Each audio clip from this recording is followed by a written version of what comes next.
할렐루야. 하나님의 사랑과 은혜, 또 위로와 평안과 능력, 그리고 그분의 세심한 돌보심이 오늘도 미래가족 여러분에게 충만히 임하시기를 예수님의 이름으로 축원합니다. 늘 한결같으신 하나님 앞에 우리의 모습도 늘 한결같기를 원하지만 그렇게 되는 것이 쉽지 않음을 고백하게 됩니다. 형통한 날에 내가 다시는 흔들리지 않을 것이다 라고 결심을 하지만 곧 문제가 생기고 그 문제가 해결될 기미가 보이지 않으면 또 다시 흔들리고 또 다시 걱정과 두려움에 빠지게 되는 것이 우리의 모습인 것 같습니다. 다시는 이러한 죄를 반복해서 짓지 않을 것이다. 다시는 이러한 게으름과 나태함에 빠지지 않을 것이다. 다시는 이러한 분노로 화를 쏟아내지 않을 것이다. 다시는 하나님을 멀리하지 않을 것이다. 다시는 하나님보다 세상을 더 사랑하지 않을 것이다 라고 고백을 하고 결심을 하지만 또다시 우리의 모습이 이리저리 흔들리고 기울어지게 됨을 우리는 늘 경험하며 살게 되는 것 같습니다. 마치 바다 위에 떠 있는 배가 바람과 파도에 의해 이리저리 흔들리는 것처럼 우리는 이 세상 풍파와 유혹에 이리저리 흔들리며 살아갈 수밖에 없다는 것이죠. 그러나 중요한 것은 지난주 말씀처럼 아무리 배가 이리저리 흔들려도 복원력을 가지고 다시금 제자리로 돌아오듯이 우리의 신앙이 아무리 흔들려도 신앙의 복원력을 가지고 다시금 하나님 앞으로 그리고 다시금 본래의 내 신앙의 모습으로 돌아올 수만 있다면 된다는 것이죠.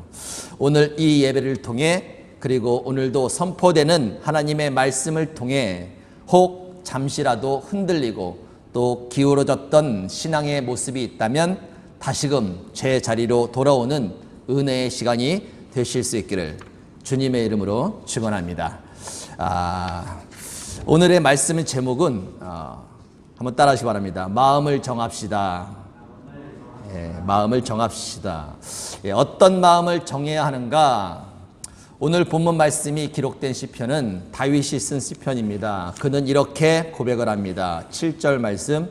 하나님이여 내 마음이 확정되었고 내 마음이 확정됐사오니 내가 노래하고 내가 찬송하리이다. 이것을 새 번역 성경으로 읽어드리면 이렇습니다. 하나님, 나는 내 마음을 정했습니다. 나는 내 마음을 확실히 정했습니다. 내가 가락에 맞추어 노래를 부르겠습니다. 다윗은 하나님 앞에서 자신의 마음을 확실히 정했다고 말합니다. 어떻게 하기로 마음을 정했는가? 어떤 상황에서도 하나님을 찬양하겠다는 것입니다. 어떤 결과가 있더라도 하나님을 예배하며 하나님께 감사하기로 마음을 확실히 정했다라는 것입니다. 왜 다윗이 이런 마음을 정한 것일까요? 자주 흔들리기 때문이죠. 상황이 좋고 일이 잘 되고 마음이 편해지면 하나님을 찬양하고 하나님을 예배하는 일이 잘 되지만 상황이 좋지 않고 일이 잘 안 되고 마음이 불편해지면 하나님을 찬양하며 예배하는 일이 막히고 자꾸 다른 쪽으로 기울어지게 되기 때문입니다. 여러분은 어떠신가요? 늘 어느 때나 하나님을 찬양하며 예배드리는 일이 잘 되고 계신가요? 일이 잘 되든 안 되든 상황과 상관없이 감정과 상관없이 하나님을 예배하며 찬양하는 일이 잘 되고 계신가요? 만약 그렇다면 아멘입니다. 잘 유지해 가실 수 있기를 바랍니다. 그러나 쉽지는 않습니다. 어떤 상황에서도 늘 한결같이 마음을 다해 하나님을 찬양하며 예배하는 그 일은 쉬운 일이 아닙니다. 누구나 흔들리게 되어 있습니다. 물론 형식적으로는 모양으로는 하나님을 찬양하며 예배를 드릴 수는 있을지 모릅니다. 그러나 지금 다윗이 마음을 정한 찬양과 예배는 그런 것이 아니죠. 어떤 상황에서도 마음을 다해서 신령과 진정으로 하나님을 찬양하고 예배하겠다라는 것입니다. 일이 안 되고 길이 막히고 고난이 있고 혹 원하는 결과를 얻지 못한다 하더라도 하나님을 진정으로 찬양하고 예배를 드리겠다고 그렇게 마음을 확실히 정했다라고 이야기하고 있는 거예요. 지난주 말씀과 연관지어 말씀을 드리면 제 자리로 돌아올 곳을 정한 것입니다. 흔들리다가도 다시금 신앙의 본래 자리로 돌아가야 하는데 그곳이 어디인가? 바로 지금 다윗이 마음을 정한 그 모습, 그 상태가 늘 돌아가야 할 신앙의 자리라는 것입니다. 여러분, 우리가 하나님을 찬양하고 예배드리는 것은 무엇을 바라는 일들이 있기 때문이 아닙니다.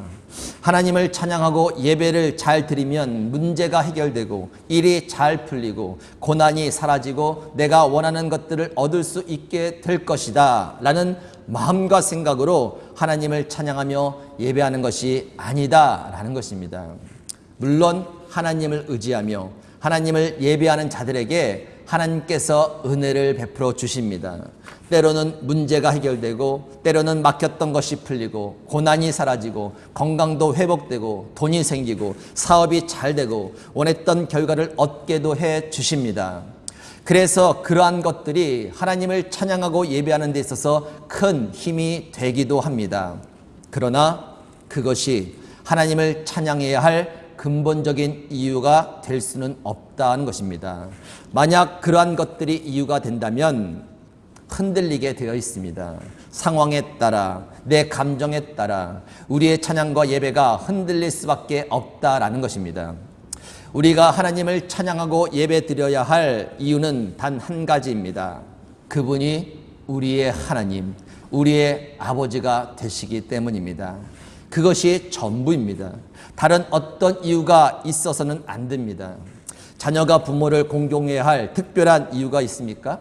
잘해줘서 내가 원하는 것을 다 들어주셔서 만약 그렇지 않다면 공경하지 않아도 되는 것인가요? 아니죠. 그런 것과 상관없이 나의 부모님이시기 때문에 공경하는 것입니다. 자녀로서 마땅히 해야 할 일인 것이죠. 그것이 이유인 것입니다. 마찬가지입니다. 우리가 하나님을 찬양하고 예배 드려야 하는 이유는 하나님이 우리의 하나님이 되시고 우리의 아버지가 되시기 때문입니다. 그것이 이유인 거예요. 하나님의 자녀로서 마땅히 해야 할 일인 것이죠. 이 모습이, 이 신앙의 상태가 바로 흔들릴 때마다 늘 돌아가야 할 신앙의 본래 자리라는 것입니다. 여러분, 지금 그 자리에 서 계십니까? 아무런 조건과 아무런 이유 없이도 하나님을 찬양하고 예배하고 계십니까? 그저 하나님이 나의 하나님이 되시고 나의 아버지가 되어주심이 감사하여 마음을 다해 하나님을 찬양하며 예배하고 계십니까? 그 자리가 바로 늘 서 있어야 할 신앙의 자리인 것입니다. 흔들릴 때마다, 기울어질 때마다 늘 다시 돌아와야 할 신앙의 본래 자리라는 것이죠. 그래서 다윗은 마음을 정합니다. 어떤 상황에서도 하나님을 무조건 찬양하겠다고, 다른 어떤 이유 때문에 하나님을 찬양하고 예배하는 일을 소홀하거나 멈추지 않겠다고 다윗은 마음을 확실히 정합니다. 본 시편의 배경이 맨 윗부분에 이렇게 나옵니다. 다윗이 사울을 피하여 굴에 있던 때에, 다윗이 자기를 죽이려고 쫓아오는 사울과 그의 군사들을 피하여 도망을 다녔습니다. 그러다가 겨우 피해서 이제 굴에 들어가 숨은 것입니다. 그런데 그곳까지도 사울이 찾아온 곳입니다. 얼마나 두려웠겠습니까? 얼마나 지겹고 화가 났겠습니까? 또 얼마나 벗어나고 싶었겠습니까? 그런데 그러한 상황과 또 그러한 감정과 상관없이 다윗은 마음을 다해 하나님을 찬양하겠다는 것입니다. 왜요? 이미도 다윗은 그렇게 하기로 마음을 정했기 때문입니다. 신앙의 본래 모습, 그 자리에 굳게 서 있는 것이죠. 먼저는 저와 여러분에게도 이러한 마음의 정함이 있기를 바랍니다. 그리고 늘 그 자리로 돌아와 굳게 서 있을 수 있기를 바랍니다. 우리 옆에 분에게 이렇게 말씀해 주세요. 마음을 정합시다. 아멘. 욥기에 보면 이런 내용이 나옵니다. 하나님께서 욥에 대해서 칭찬을 해주시죠. 욥처럼 온전하고 정직하여 하나님을 경외하며 악에서 떠난 자는 세상에 없느니라. 그런데 사탄이 하나님의 칭찬에 대해서 이렇게 대꾸를 합니다. 욥이 어찌 까닭이 없이 하나님을 경외하리이까? 무슨 말인가요? 욥이 하나님을 경외하며 온전하려고 애를 쓰는 이유는 다 이유가 있어서 그렇다는 것이죠. 어떤 이유일까요? 소유를 많게 해주셨기 때문이라는 것입니다. 만약 그 소유를 다 잃게 만든다면 그는 곧 시험에 들어 하나님을 원망하며 욕하고 말 것이다 라고 사탄은 그렇게 이야기를 합니다. 그런데 어떻게 되었나요? 진짜 모든 소유를 다 잃게 된 욥은 이렇게 고백을 합니다. 욥기 1장 20에서 22절. 욥이 일어나 겉옷을 찢고 머리털을 밀고 땅에 엎드려 예배하며 이르되 내가 모태에서 알몸으로 나왔사온즉 또한 알몸으로 그리로 돌아갈지라. 주신 이도 여호와시요 거두신 이도 여호와시니 여호와의 이름이 찬송을 받으실지니이다 하고 이 모든 일에 욥이 범죄하지 아니하고 하나님을 향하여 원망하지 아니하니라. 하루아침에 모든 소유를 잃었지만 욥은 하나님을 원망하지 않았습니다. 엎드려 하나님께 예배하며 하나님을 찬양했습니다. 무엇을 의미하는 것이겠습니까? 욥이 하나님을 경외하며 하나님 앞에서 온전하려고 애를 쓴 것은 하나님께 많은 소유를 받았기 때문이 아니라는 것이죠. 다른 말로 하면 어떤 소유를 더 많이 얻고자 하나님을 경외하며 온전하려고 했던 것이 아니었다라는 것입니다. 욥은 그저 하나님이 하나님이시기에 그분을 경외한 것입니다. 그분 앞에서 정직하고 온전하게 사는 것이 마땅하다고 생각하여 그렇게 한 것입니다. 소유를 많게 하셨다고 더 열심히 하나님을 찬양하며 예배한 것도 아니고 소유를 줄여가셨다고 하나님을 찬양하며 예배하는 일을 덜 열심히 한 것이 아니었다라는 것입니다. 다윗이 마음을 정한 것처럼 상황과 상관없이 욥은 하나님을 무조건 마음을 다해 찬양하며 예배하는 일을 해왔다라는 것입니다. 사탄은 또 한 번의 시험을 권유합니다. 만약 그에게 건강을 잃게 만든다면 분명 하나님을 원망하며 욕하고 돌아설 것입니다. 자, 그런데 어떻게 됩니까? 하루아침에 욥은 건강을 잃고 몸에 심한 병이 들어 몹시 괴로워했습니다. 그것을 옆에서 지켜보던 그의 아내가 이렇게 말을 하죠. 당신이 그래도 자기의 온전함을 굳게 지키느냐? 하나님을 욕하고 죽으라. 그러나 욥은 흔들리지 않습니다. 욥기 2장 10절 말씀. 그가 이르되, 욥이 이르되 그대의 말이 한 어리석은 여자의 말 같도다. 우리가 하나님께 복을 받았은즉 화도 받지 아니하겠느냐 하고 이 모든 일에 욥이 입술로 범죄하지 아니하니라. 이것이 바로 우리가 서 있어야 할 신앙의 자리입니다. 혹 상황과 감정 때문에 흔들렸다가도 다시금 제자리로 돌아가야 할 신앙의 본래 자리라는 것이죠. 여러분, 마음을 정하시기 바랍니다. 어떤 상황에서도 마음을 다해 하나님을 찬양하며 예배하기로 마음을 확실히 정하시기 바랍니다. 그리고 그 마음을 지키시는 가운데 혹 이리저리 흔들리거나 기울어지는 그 순간이 오면 늘 다시 그 자리로 돌아오실 수 있기를 바랍니다. 성경에 보면 많은 신앙의 인물들이 우리가 돌아가야 할 신앙의 그 자리를 보여주고 있습니다. 그 중에 하나를 오늘 말씀과 연관하여 소개해 드립니다. 다니엘과 세 친구 이야기입니다. 나라를 빼앗기고 많은 사람들이 바벨론으로 잡혀갔습니다. 그 중에 총명하고 똑똑한 소년들이 많이 잡혀갔습니다. 바벨론을 위한 일꾼으로 삼기 위해서였습니다. 다니엘과 그의 세 친구 사드락, 메삭, 아벳느고도 그때 붙잡혀갔습니다.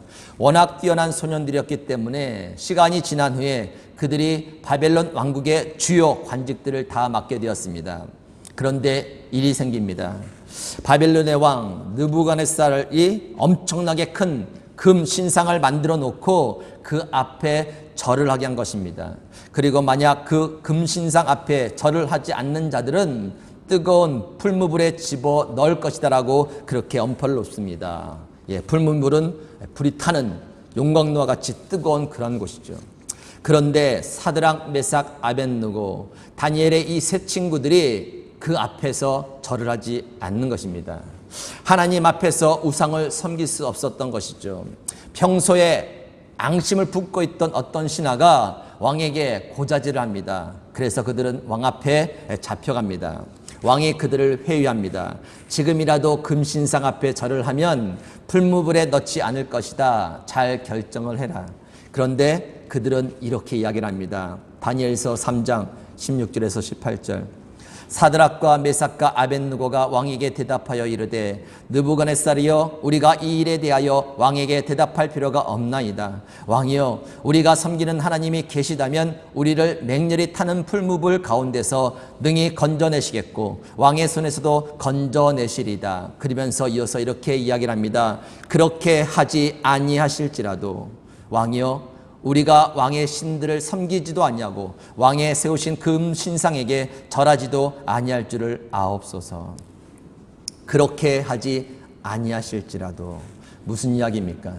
살아계시고 전능하신 하나님께서 능히 자신들을 풀무불에서 건져주실 것을 믿는다는 거예요. 그런데 상관이 없다는 겁니다. 혹 하나님께서 자기들을 건져주지 않으신다 할지라도 상관이 없다는 것입니다. 그냥 그렇게 풀무불에서 다 죽는다 할지라도 자기들은 절대 우상 앞에 절하지 않겠다고 이야기를 하고 있는 것입니다. 그들이 우상 앞에 절을 하지 않는 이유가 무엇이겠습니까? 그들이 하나님을 배반하지 않고 하나님을 끝까지 섬기는 이유가 무엇이겠습니까? 기적을 바라서 무엇인가 일이 잘 될 것 같고 고난에서 벗어날 것 같고 죽음에서 벗어날 수 있을 것 같아서 그런 건가요? 그런 것과는 전혀 상관이 없는 것입니다. 그저 하나님이 하나님이시기 때문입니다. 하나님께서 무언가를 해 주실 것을 바라기 때문이 아니라 하나님이 그들의 하나님이시기에 마땅히 하나님만 섬기며 하나님의 말씀을 따르며 하나님만 예배하고 찬양을 하는 것입니다. 마치 다윗이 그의 마음을 확실히 정한 것처럼 그들도 그렇게 마음을 정해 놓은 것입니다. 그러니 흔들리지 않죠. 혹 흔들려도 그 자리에 다시 돌아올 수 있는 것이죠. 사드락과 메삭과 아벳느고 이들은 어떻게 되었나요? 맨몸으로 풀무불에 던져집니다. 평소보다 7배 뜨겁게 불을 지펴 그들을 풀무불 안에 집어넣습니다. 그런데 하나님께서 그들을 지켜주십니다. 머리털 하나도 타지 않고 그대로 있는 것을 느부갓네살 왕이 보게 하십니다. 결국 그들은 다시 풀무불에서 나오게 되었고 그것을 통해 하나님의 살아계심과 하나님의 영광이 그곳에 있는 모든 자들에게 전해지게 되었다라는 것입니다. 사랑하는 미랄 가정 여러분, 하나님을 찬양하고 예배하는 일에 다른 이유를 두지 마시기 바랍니다. 하나님을 경외하며 그분의 말씀을 따르고 그분을 섬기는 일에 그 어떤 것도 거래하지 마시기 바랍니다. 하나님께서 다 알아서 해주십니다. 살리실만 하면 살리시는 것이고요. 고치실만 하면 고치시는 것이고요. 해결할 만하시면 해결해 주시고 부요하게 할 만하시면 그냥 부요하게 해 주시는 거예요. 사탄은 늘 우리를 시험할 것입니다. 그래도 하나님을 찬양할 것이냐고, 그래도 하나님을 원망하지 않고 계속해서 하나님께 예배를 드릴 것이냐고, 차라리 원망하고 등을 돌리라고 그렇게 시험할 것입니다. 그 시험은 또한 하나님의 테스트가 될 수도 있습니다. 너희가 나를 찬양하고 예배하는 이유가 무엇이냐고, 나를 경외하며 나의 말을 따르며 나를 섬기는 그 이유가 과연 무엇이냐고 그렇게 물으시며 우리를 테스트하실 것입니다.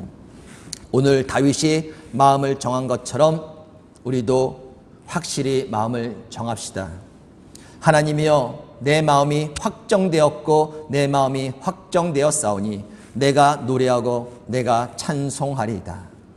코로나 사태로 인해 여전히 힘든 시기를 보내고 있는 이때 다시 한번 우리의 마음을 정하고 신앙의 본래 자리에 굳게 서서 어떤 상황이 오든 상관없이 늘 마음을 다해 하나님을 찬양하고 예배하는 그 일에 승리하며 나아가는 모든 미랄가족 여러분이 되시기를 예수님의 이름으로 축원합니다. 아멘. 함께 기도하시겠습니다. 하나님 감사합니다. 이 어려운 이때에 늘 우리와 함께하여 주시고 예배 가운데 또 생명의 말씀을 들음으로 말미암아 좌우로 흔들리고 기울어질 수 있는 우리들 날마다 신앙의 본래 모습으로 돌아올 수 있도록 인도해 주시니 진심으로 감사를 드립니다. 어떤 이유가 있어서가 아니라 무엇을 바라기 때문이 아니라 하나님이 우리의 하나님이 되어 주시기에 우리의 아버지가 되어 주시기에 마땅히 하나님을 섬기며 하나님의 말씀을 따르며 하나님을 예배해야 될 줄 믿습니다. 하나님 다시 한번 우리의 마음을 정하게 하여 주시고 좌로나 우로나 흔들리지 않게 하시며 날마다 하나님을 찬양하며 예배하는 그 일에 승리하는 저희들 되게 하여 주시옵소서. 하나님 손에 모든 것이 있사오니 하나님의 때에 하나님의 방법으로 그 모든 것들을 해결해 주실 줄 믿습니다. 그 모든 것들을 하나님께 맡기며 주 앞에 해야 될 이 마음을 다해 드리는 이 예배와 찬양을 주 앞에 온전히 올려드리며 이 코로나 사태를 잘 이기며 나갈 수 있는 저희들 다 되게 하여 주시옵소서. 오늘도 함께 해주시고 예배 가운데 영광 받아 주심에 감사드리며 살아계신 예수님의 이름으로 기도 올리옵나이다. 아멘.